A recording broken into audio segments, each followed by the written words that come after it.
बतावेला सजी दवाइये बा 12 बजे रात के और मर्द कोनो औरतन के सबसे ज्यादा प्रेम कहाँ से हो? कहाँ से? मौसियान है बहनऊ रे कहाँ से हो? और नैहर बोला ना तनहे तर सुन लो वीरेंद्र बाबा बतावेला सजी दवाइये बा 12 बजे रात के और मर्द कोनो संगतिया लेके आवे आ कहे तन उठबू चाय बना दो जुगो रोटी सेक दो त कैसनो निमन मेहरारू बा भन बनाई कि ना हमरी मान का नहीं बनल बा 12 बज के लहबोरवा ले हमरी मान का हम ना बनाई चाय और रोटी हमरी मान का हम ना बनाई अब 12 बजे रात के एक बेर बोला सुन तड़ू तारी नैहर के फलानवा आइल बा बेटी कोटवे पहले बेटे पर तक कूद जाई दूध हलवानी गिलास पिया बे पूरी बना दी पकौड़ी छान दी अब बतावा ना सबसे बावरी यारे बाने का हो गलत है कि सही है? सही बोलो नैहर नैहर अरे नैहर पर जतने दादा तर जो तरह बुताइयो जाता जा जेकरा बना बोलो बतन जाके 2 महीना नैहर में देखा तार माजा छे खिले तड़ू बिना बियाहे के दिने तिलके के दिने जाता अब बफर सिस्टम लागल बा टप देखैली प्लास्टिक में बांधली मोटरसाइकिल पर बैठ के भागली रैया नैहर में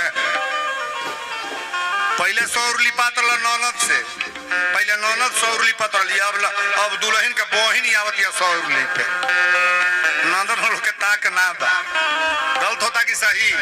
सही जमाना खराब हो गया नैहर पर कबो तपिया ना नैहर की वार्ता छोड़ दो एकदम छोड़ दो तू तो भुला के भाई आ जाता राखी बनवावे चाहे तो ही लबर लबर जाता बनवावे वो भौजाई है लुगा देती है जो पहिरे लायक ना बा कोनो मतलब बा? हम निवेदन करेंगे आप सच करके अपने को रहो।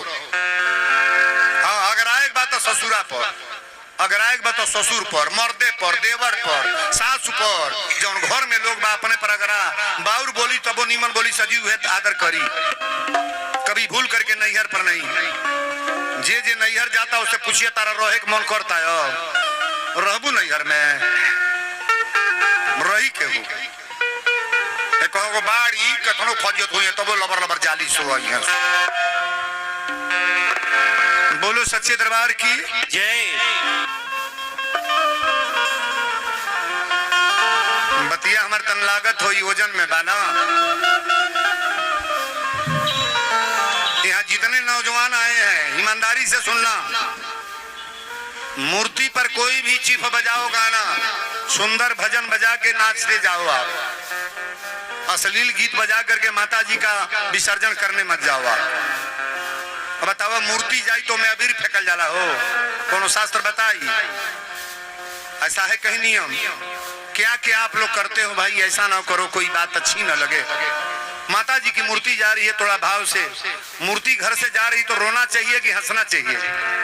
रोना चाहिए ना कि 8-9 दिन हम लोग मूर्ति रखे थे माता जी की मूर्ति जा रही है। समाज कितना भिन्न है महाराज बोलने के लिए तो बहुत कुछ हम बोलते हैं लेकिन सुनने वाले श्रोताओं से मैं निवेदन करूं अगर हमारी बात अच्छी लगे तो इसको जरूर करके देखना कि वीरेंद्र बाबा अच्छा बोल गए कि गलत बोल गए। थोड़ा ताली बजाओ बढ़िया रे। भरत जी कल अयोध्या में एक दिन ना रहो आज जब लेके साज बाज भरत चले लगल ना तो सारा देवता लोग खलबला गई सारा देवता खलबला गई ने सारा देवता लोग के गुरु श्री बृहस्पति महाराज और सारा राक्षसों की गुरु श्री शुक्राचार्य जी महाराज सगरी देवता लोग इंद्र के अगुआ बना के बृहस्पति के दरवाजा पर गए लोग। गुरु जी पूछले इंद्र कहाँ आइल बड़? इंद्र कहले भगवान के जन्म भल ठीक बा भगवान के बियाह भल ठीक बा भगवान के वनवास भल ठीक बा लेकिन अन्याय होके जाता भरत जी जातन राम के लौटावे ऐसा उपाय करी कि भाई भाई में भेंट न होके। अच्छा भाई भाई में प्रेम रखे चाहे कि मारी पीटा में के मनावे लगी देवरान जेठान हमने के निम्न रह जाता हाथ उठाइए तो के मनावे लगी हमारे घरे मर्दन में झगड़ा न हो का उठाओ क्रिया धारा दे बब्बे उठा हाथ पूरा पूरा पंडाल उठाओ कहो मर्डर करवा दू घरवा में रुका इधर मनबल होना अथवा उठवा के दम बा हे शंकर भगवान जे ना कह दी उठा दूं हाथ कहां पर गया बजाओ ताली गड़गड़ा भोलेनाथ जे हाथ उठौले बा ओकरे घरे कबो देवर में मर्दे में चाहे भसुर में कबो झगड़ा न हो को हमारा आशीर्वाद। ये वीरेंद्र बाबा के प्रवचन है। रामायण में के का नहीं जान लेबा सब जान लेबा लेकिन ये जान ले जा कि घर में प्रेम मोहब्बत बना रहे। प्रेम अगर प्रेम नहीं तो सब कुछ कमाई धमाई सब बेकार है। बोलो सच्चे दरबार की जय। भरत जी जब चले लगला तब बृहस्पति महाराज करने की इंद्र कहाँ आयल बड़े लोग राम में या भरत में भेंट न होकर रही है उपाय करी। बृहस्पति जी तुरंत डांट के कहले का कि सुनु सुरेश रघुनाथ स्वभाव सुन सुरेश रघुनाथ स्वभाव सुनु सुरेश रघुनाथ स्वभाव निज अपराध